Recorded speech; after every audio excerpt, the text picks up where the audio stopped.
کس په دوبۍ کې 10 کاله تیر کړ د بهر میاشت کې پیسې کور ته لېږلي پاکستان ته او هغه د سره په کور کې پیسو باندې څه وشلو راځئ دا ویډیو سره مکمل وګورئ موږ تاسو پکې ډېر غټ پیغام هم پروت دی لکه چې دوبۍ ته لاړ او د دوبۍ کې مزدوري کوله د پاکستاني 9 لک روپۍ تنخوا وه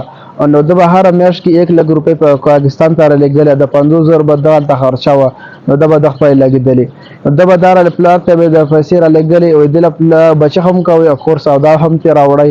نو ده تقریبا 10 کاله په بهر دوبۍ کې تېر کړه دغه زه به کور ته ځم او زه کور کې به ځان د خپل کاروبار هم جوړ کړم او زه به ځان ته واده هم وکړم نو ځکه چې زه نور بیا پلار ته ویل زه به نور په دوبۍ ته نه راځم نو هغه پلار ورته بیا څه وویل جواب کې خو چې پیسې رالېږلې ما څخه پیسې ما سره په کور کې پیسې نشته که تا سره پیسې وي نو راشه واده بیا وکړه نو دا دې وخت کې دله خپله ځمکه وتښتېدله وایي تاسو ما دا پیسې 1 لک روپۍ درلېږلې تاسو د 1 لک روپۍ څه کړئ هغه ته ما دا ستا ورور له هم پیسې ورکولې او ستا ورور به مې استعمالولې نو زموږ ستاسو ستاسو لپاره پکې ډېر غټ پیغام دی ځکه چې ده به هر میاشت کې 1 لک روپۍ رالېږلې او د پلار او د استعمالوی دغسې طریقې سره نو دې دا وخت ډېر دا کس خفه شولو او پلار ورته ویل نو پیسې سره وي نو بیا راشه پیسې په خپله بچخ کوئ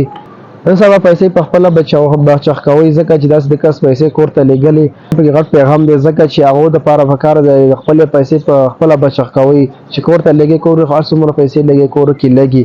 نو دې کس 10 کاله تېر کړه او 10 کاله دې په کور کې بیا روپۍ نه وه نو دا کس ډېر خفه شو د خپل ځمکه لاړه بل دا پیغام تاسو سره شریکه موږ تاسو پر کې غړ پیغام دی دا ویډیو چې کړنی کې د مخکې ملګرو سره لازمي شریکه د ثواب په نیت او د ویډیو کتلو ډېر مهرباني والسلام